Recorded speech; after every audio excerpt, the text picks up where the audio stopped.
J'espère qu'on va faire le buzz. Ah ouais, on touche du bois. Bonjour. Aujourd'hui, nous allons évidemment parler de Toy Story 4. Il faut quand même se souvenir que Toy Story 1, Toy Story 2 et Toy Story 3, à la base, étaient une trilogie juste exceptionnelle, avec pour moi 3 chefs-d'œuvre à la clé, donc c'était vraiment très agréable. À l'annonce d'un Toy Story 4, et au vu de la promotion qui faisait un peu peur, entre les bandes annonces qui laissaient suggérer un humour un peu débilos et cuculapraline, et des personnages finalement qui semblaient n'avoir plus grand chose à raconter, ça faisait un peu flipper. Heureusement, on est loin du naufrage, bien au contraire, ce film ne coule pas du tout la franchise, on va dire ça comme ça. Au contraire, pour moi, il est largement au niveau de Toy Story 1, 2, 3. Donc, franchement, moi j'ai vu le meilleur film de l'année pour l'instant. J'en suis ravi. Mais Baptiste, j'aimerais que tu me parles évidemment de tes points positifs dans ce film. Alors, on va commencer par la chose qui va se faire, qui est tout à fait normale dans ce film, ce sont les blagues. Tout au long du film, on pourra en voir. Hein. Que le film, je sais bien que le film finit un peu tristement puisque Woody va partir et rester avec la bergère. C'est ça même. Mais malgré ça, le film reste très drôle. Et alors pour quelle raison, vas-y? Parce que moi je me rappelle de plusieurs scènes. Il y avait une scène par exemple où il y avait Buzz qui avait dit où il devait trouver la clé et puis il lui refaisait et puis quand ils l'ont trouvé c'était vraiment la chose la plus simple, c'était juste la vieille qui avait déposé la clé dans le comptoir. J'étais tellement mort de rire. C'est vrai que c'est un humour intelligent finalement. C'est bien intelligent Laure. C'est contrairement à la promotion qui laisse suggérer encore une fois un humour un peu particulier, un peu trop enfantin. Je suis bien dans la caméra, oui, un peu trop enfantin. Finalement, l'humour vient toujours servir le scénario, vient toujours servir la galerie des personnages qui ont été mis en place dans le film.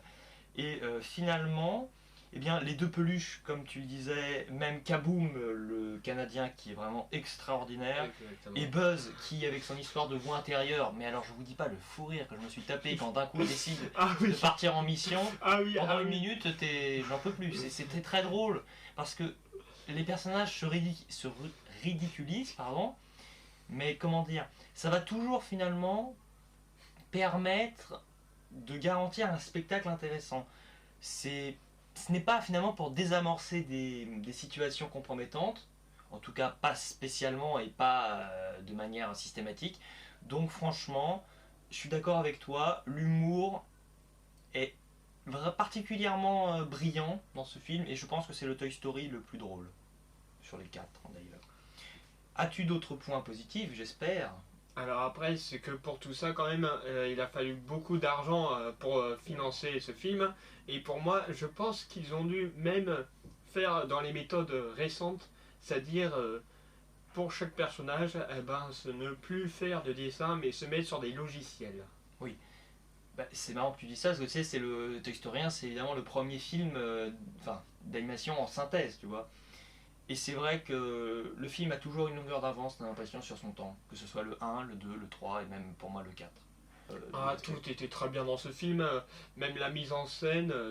En fait, j'ai eu beaucoup de difficultés à trouver vraiment des points négatifs. C'est vrai que la mise en scène, le plan séquence au début avec Andy, pardon, qui résume finalement tout ce qui s'est passé dans les films, Oui.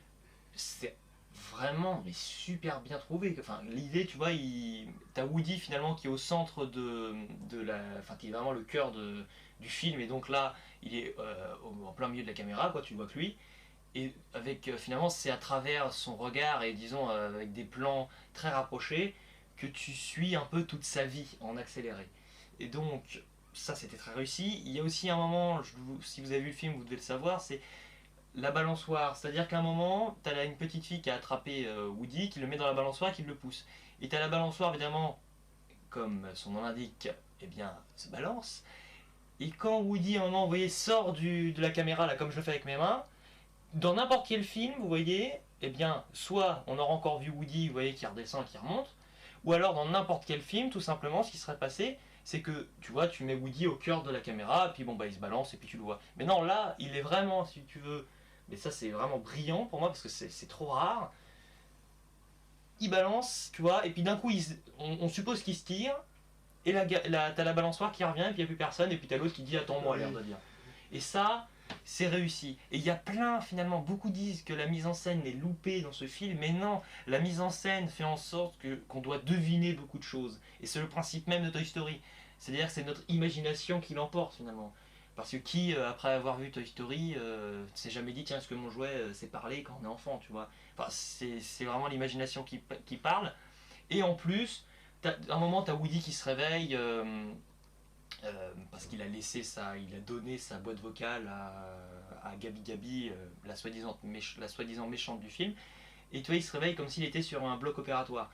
Tous ces petits détails eh bien, permettent d'apporter vraiment un aspect intéressant au film. Pareil, à un moment, tu as Woody, tu sais, quand il revient la nuit dans la boutique, il ouvre le rideau, puis là il tombe sur Gabi Gabi et ses 4 sbires.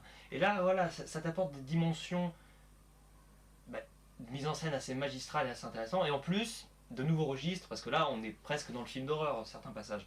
Donc, et puis la taille réduite, évidemment, dans la boutique. C'est-à-dire que la boutique est une ville à dimension et à taille de jouets. Et c'est excellent, tu vois, finalement, une ville insalubre avec des toiles d'araignée ou alors de la poussière. Donc dans ce film, j'ai eu un aspect visuel qui est très déconcertant, Ah oui. qui est vraiment qui m'a étonné parce que je pensais pas m'attendre à une telle structure, à un tel chef-d'œuvre dans ce film. Ah bon, carrément, alors explique. Parce que, alors oui, les personnages sont totalement dans leur matière de vente. Exactement. Exactement dans leur matière de vente. Et moi, je me disais, ça ressemble beaucoup à la réalité. Et comme ça ressemble beaucoup à la réalité, ça m'a captivé et ça m'a beaucoup intéressé du fait que les personnages ressemblent beaucoup à ceux qui sont censés être. C'est ça, c'est exactement ça. C'est C'est cet esprit de ressemblance avec la réalité qu'on a aujourd'hui qui m'a fasciné dans ce film. C'est ça, c'est l'effet plastique. Non mais c'est vrai. Oui, c'est l'effet plastique. Dès le début, tu comprends que les personnages ont évolué, leur texture a évolué par rapport au dernier. Il faut s'adapter un peu au début, mais après, moi ça a pas pris une minute, je sais pas pour toi à peu près. Une minute, au bout d'une minute, ça y est, je me suis dit c'est bon. J'y crois à fond parce que oui, il faut s'adapter un petit peu, il faut accepter le changement, mais après, on y va. Combien de temps il t'a fallu toi à peu près pour t'adapter aux textures Je dirais même pas une minute. Ah ouais, carrément. 30 secondes. Ouais, bon voilà, donc 30 secondes, vous voyez que 30 secondes à une minute, ça va quoi. Hein. Non, mais... Ça va, on s'adapte assez facilement. C'est assez... Alors là, franchement, je suis super content qu'on ait exactement la même idée, parce que j'ai aussi trouvé que les images étaient extrêmement réalistes, mais c'est incroyable. Oui. Incroyable. Alors, et c'est pour la même chose pour beaucoup de jeux, que ce soit Gabi et ses 4 sbires, sbires, oui, comme ça. Qui sont un peu les méchants dans ce film, ouais, c'est un peu bizarre. et qui sont vraiment censés être à l'époque en plastique, avec ils ont exactement tout ce qu'il faut. Il y a juste un petit défaut, c'est juste la corde vocale de Gabi Gabi qui ne marche pas. Oui, c'est pas un défaut du film, c'est un défaut du personnage dans le film. Et ça, c'est un défaut du personnage dans le film, voilà. donc on ne peut pas dire que ce soit un défaut du film. Non, bien sûr. Voilà. Après, il y a beaucoup de personnages qui ressemblent à ceux qu'on est censé attendre, comme Woody, comme Buzz et tout le monde. Comme Buzz. Mais pas seulement les personnages, les décors. Tu vois la fête foraine, tu vois. Mais la fête foraine, on dirait qu'elle ressemble beaucoup, exactement comme il faut. C'est une vraie, non, une vraie, je veux dire. On dirait que c'est même, on dirait que c'est même une vraie de chez vrai. C'est ça. Mais il y a beaucoup de plans comme ça, et souvent t'as pas trop même de personnages, c'est vraiment le pur décor, c'est-à-dire que les personnages sont concernés par cela, mais également les décors. Alors quand tu mélanges les deux, bon bah alors là, ça y est, là t'es... Non mais là c'est exceptionnel quoi, c'est incroyable. Là c'est exceptionnel parce que quand on mélange les deux, et en plus je sais moi-même c'est très difficile de le faire oui. que ce soit pour un dessin animé ou que ce soit pour un film d'animation. C'est ça. Et du coup t'as une qualité optimale parce que c'est net, c'est magnifique. Quand t'as des gros plans sur les personnages, mais tu te rends compte, c'est beau quoi. Je me disais même, Enfin, c'est le seul film d'animation qui arrive à faire ça, quoi, parce que la texture est juste, mais c'est magnifique. Ça t'évite même de préciser certaines informations, tu vois. T'as pas besoin de dire le personnage est triste, oulalala. Ben non. Comme ce sujet est universel, puisque ça représente l'enfance, le rapport aux jouets, tout le monde, pour moi, peut s'éclater grâce à cet aspect visuel. Mais franchement, c'est du jamais vu. Pour moi, c'est du jamais vu. Et pour moi aussi, j'ai jamais vu un film comme ça. Mais ça fait vraiment plaisir, hein. Vous voyez qu'on est content. Bah oui, d'ailleurs, on a beaucoup de mal à trouver des points négatifs. Alors moi, j'irais même un peu plus loin. Attention, ta tête sort du cadre. Ah oui, effectivement. Non mais il y a un double niveau de lecture sur l'existence même du jouet. T'as un propos qui est extrêmement, je trouve, existentiel, métaphysique, j'irai peut-être pas jusque là, mais en tout cas sur le personnage de Fourchette. Les dialogues entre les personnages là, Woody Woody et Fourchette sont toujours franchement extrêmement crédibles, toujours indispensables pour perpétuer la magie de Pixar. C'est ça, exactement. Et j'ai trouvé que ce truc était tellement drôle pour moi que j'ai pas pu m'en lasser de cette fourchette. Et quand elle l'a fait l'autre, j'étais un peu dégoûté qu'elle l'ait fait un peu à ce moment-là, un peu trop vite. Le Bonnie. Oui, l'autre. L'autre, qui c'est l'autre? Parce qu'après, à la fin, elle a fini. Ah, l'autre, non, la fourchette, la Oui. fille. Oui, la fille à la fin. Mais pourquoi ça t'a déçu? Parce que je me disais, déjà, on va encore avoir la même chose. Ça va. Ah bah non. Et après, c'est pour j'étais faire une blague. content Oui, voilà. que le film soit fini. Oui, mais c'était justement pour rappeler, en gros, pourquoi j'existe, j'en sais rien, mais c'est la magie de Pixar. C'est la magie de Pixar. C'est magnifique. Donc dans ce film, il y a encore beaucoup de points à traiter, mais moi je t'en traite un qui est particulièrement important. Lequel? C'est que dans ce film, ce scénario-là, il est totalement imprévisible. J'ai C'est beaucoup vrai. de mal dans une scène à dire exactement ce qui va se passer. C'est impossible même. Presque. C'est même très difficile. Et pourquoi alors finalement? Pourquoi? Parce que ce scénario, il est fabriqué avec des personnages et ces jouets, ils sont en action et on a des personnes comme ça qui s'incrustent dans le scénario C'est ça. et qui font des choses qui nous font beaucoup rigoler. Oui, mais alors c'est marrant parce qu'on a exactement le même argument comme ça, mais par contre moi j'ai pas du tout la même justification.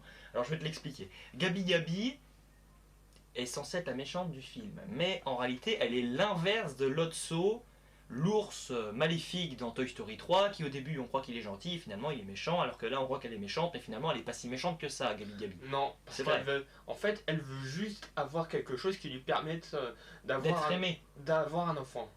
Et c'est ça, c'est d'être aimé. Et donc pour moi, t'as un plan en plus qui est clairement identifié, c'est-à-dire que tu le comprends, tu vois, tu le conçois et tu l'as même accepté finalement. Tu as même envie qu'elle, malgré tout, qu'elle réussisse son... T'as de l'empathie, on va dire, pour le personnage, tu veux quand même qu'elle réussisse à être appréciée et même Oui. aimée par bien, la fille qu'elle n'arrête pas de... Enfin, presque d'imiter d'ailleurs, hein, c'est ça, hein, parce que pour prendre le thé, elle limite, c'est même assez incroyable.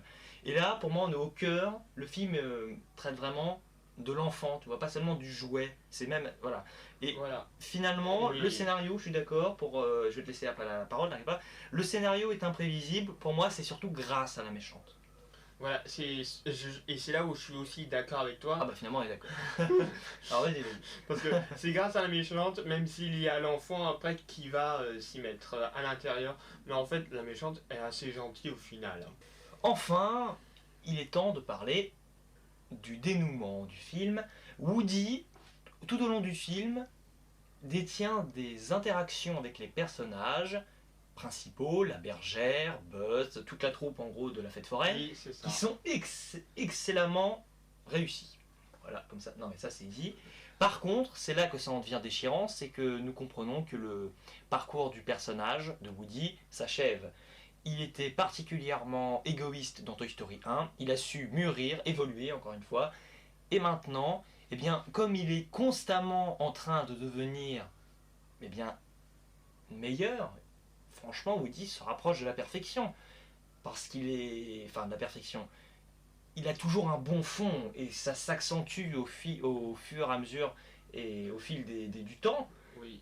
et c'est particulièrement incroyable. Et donc la scène de la fin, j'avais été très triste à la fin de Toy Story 3, mais là, la fin m'a encore fait davantage pleurer tout simplement, Oui. parce que j'étais en pleurs, et c'était encore plus déchirant. Tu vois, hein, 5 minutes avant que la scène se produise, moi j'ai senti que Woody il allait pas rester avec eux. Et justement, dans cette approche, je me dis, ah non, c'est terrible ce qui va se passer.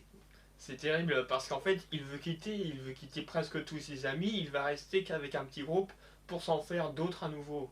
C'est ça. Pourquoi? Parce qu'il est sûr en fait que maintenant qu'il a perdu son disque vocal, qui lui permet habituellement de parler, il ne l'a plus et il est sûr qu'il ne pourra plus être aimé par un enfant. Ah, j'avais pas perçu ça comme ça, moi. Moi j'avais perçu Ah oui, ça comme ça ça. peut être intéressant aussi, c'est vrai, bien. Parce que, Il s'est sacrifié, quoi. Il s'est sacrifié, oui. C'est vrai. Et puis en plus, Et Bonnie, c'est l'apprécie pas, ça que j'ai bien aimé, qu'il s'est sacrifié pour quelqu'un d'autre qui en avait besoin. plus besoin. Peut-être. Qui en avait plus besoin, oui. Et alors, pour revenir donc à la fin, qu'est-ce que tu en as pensé pour ta part donc Alors pour ma part, moi j'ai très bien aimé quand il a eu cette idée de faire ça. Qui ça qui Quand il a eu l'idée de se sacrifier. Ah oui, Woody, tu parles. Oui. Précise bien qui tu parles parce que des fois, on sait plus trop. Quand Woody Merci. a eu l'idée de se sacrifier et donc de partir, et j'ai adoré. Ou plutôt de rester. Oui. Mais de rester en quelque sorte à la fête foraine. Donc pour moi, dans ce film, j'ai bien aimé. Maintenant, je vais passer sur un autre aspect avant de conclure et de finir. Et quand on est arrivé pour regarder ce film dans notre salle, on avait eu un peu peur parce qu'il y avait des jeunes derrière nous qui parlaient avant que le film commence. Et puis quand le film a commencé, ils ont arrêté. Et tout le monde s'est mis à rigoler, même les personnes qui accompagnaient leurs enfants. Et leurs petits-enfants. Et leurs petits-enfants d'ailleurs. Et on a eu une franche rigolade de communion pendant tout le film. C'est vrai. Parce que les personnages étaient assez drôles et ce film était rempli d'ailleurs de beaucoup de blagues. Et pourtant, il n'y avait pas grand monde dans la salle. Non, il n'y avait pas grand monde dans le salle puisqu'on était le matin à 9h. Nous allons conclure. Pour la première fois dans l'histoire de la chaîne, je n'ai aucun point négatif à attribuer à ce film. Il était vraiment excellent. Pour moi, c'est un chef-d'œuvre, franchement. 20 sur 20, j'aurais pu mettre 21 ou 22, je me serais pas gêné. L'engouement et l'investissement sont totales sur tous les points. Et donc pour ma conclusion, hein, eh ben, ma note, j'ai pas hésité une seule minute, pour moi c'est aussi un 20 sur 20. Ouais, c'est bien. Pour une fois on est d'accord. C'est vrai, on est d'accord.